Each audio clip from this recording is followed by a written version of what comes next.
Now, because your Prexion scanner does have the ability to create 3D images, one is able to select a function for density. If you look in the upper toolbar, you can see this little positive symbol with an arrow. It says display pixel value. Once you click it, you can move this arrow into the field, and notice it has a numerical display, and it's basically right at the tip of the arrow. First of all, let's talk about what these densities mean. Now, with typical traditional CT images, a Hounsfield unit is a unit of density. With cone beam scanning, the Hounsfield unit is very, very similar to the Hounsfield unit with the fan-shaped CT images that are created with industrial hospital-grade CT scanners. Now, the lowest in the scale of the numerical display you will see is if you look into the upper axial corner here, minus 1024 is the lowest number you'll get on the scale. The highest number, if we pick metal, and here is a metal uh, front central incisor, and the maximum number will be 3071. So maximum 3071 and minus 1024 is the lowest on the scale. Now, one can select areas to evaluate. For instance, we've selected this particular region.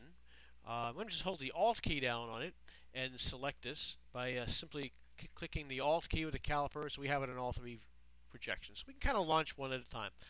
Let's pick the coronal view. Just going to double click it.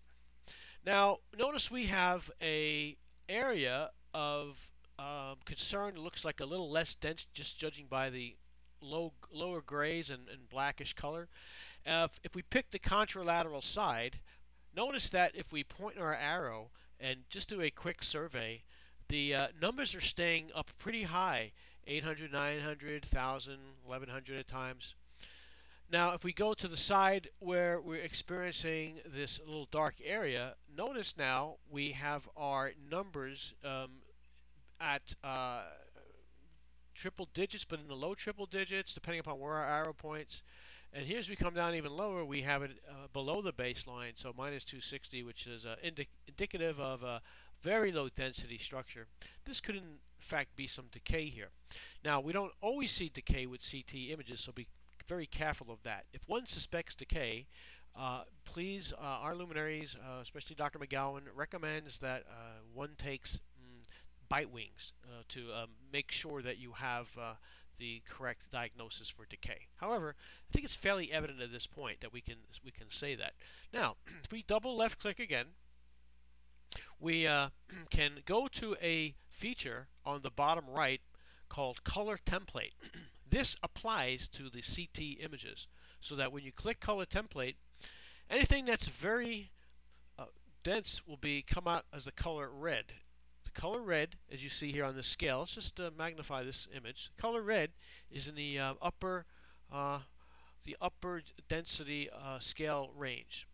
So, and you can see the color yellow and green would be more like you would see in the dentrix.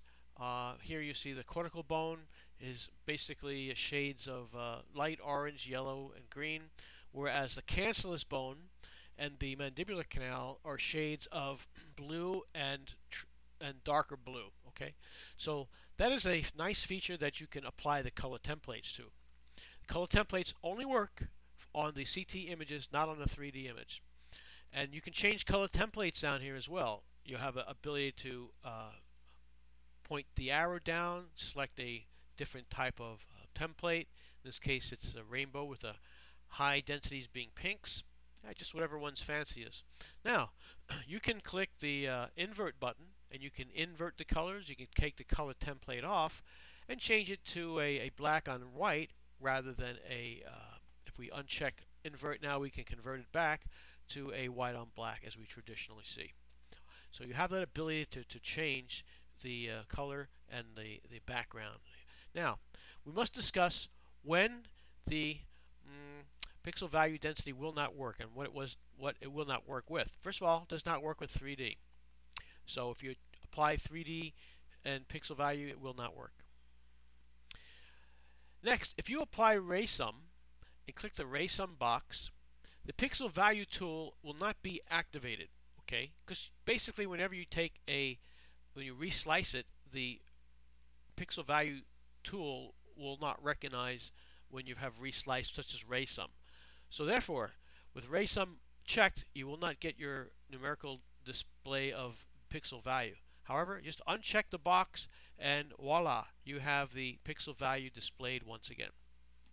Now, another uh, area that you cannot use pixel value is if you take a 3D image and you convert it to a MIP, maximum intensity projection, because when you take it to a MIP, it automatically slabs it.